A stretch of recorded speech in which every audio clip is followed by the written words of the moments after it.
Now, Chairman, I know you love vertical integration, but can I ask in future AGMs that you structurally separate the resolutions?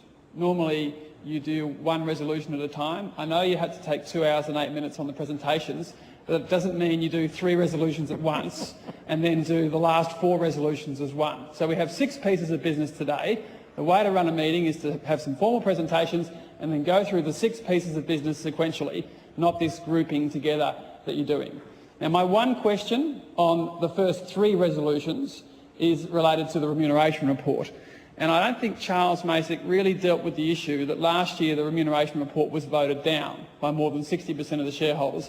The year before it would have been voted down, but for what the government did in voting in favour. Now, I know Charles was also on the Wesfarmers board and their remuneration report was voted down as well. So I'm interested in hearing from Telstra what specific changes you have made. I understand the remuneration report today will be supported by more than 90% of the shareholders. So you have changed something quite dramatically. I think you've improved your disclosure.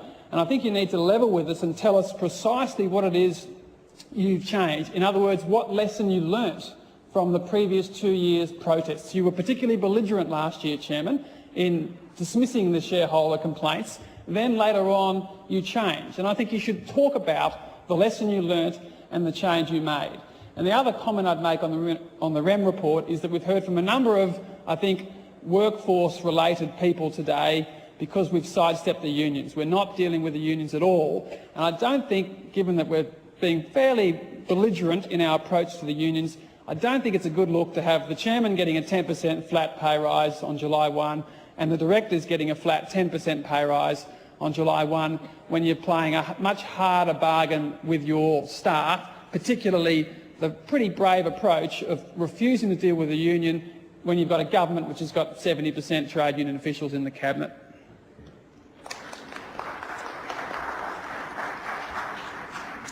Stephen, I think all of us have learned a lot about remuneration reports since they've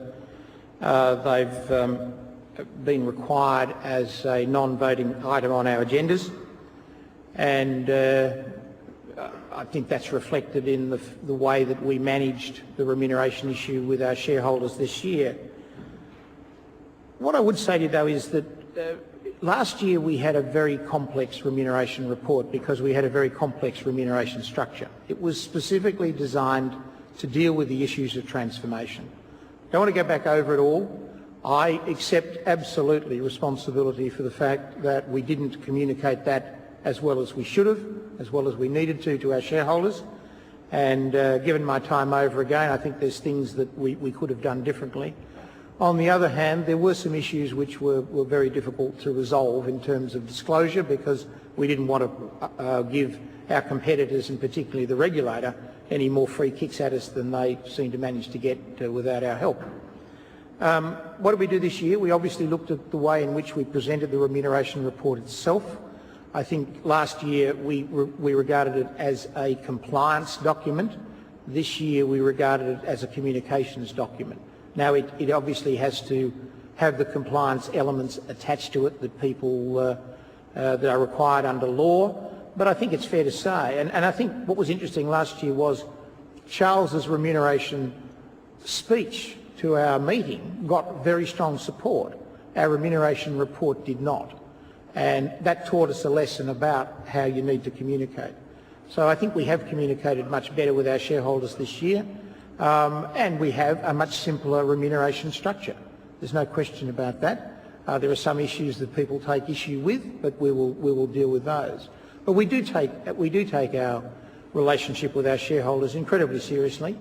But just one other item, at the risk of being described once again as being belligerent, I'd have to say to you that we have to run the company balancing all of the complex interaction of issues that we have to deal with, and single issue issues are very dangerous.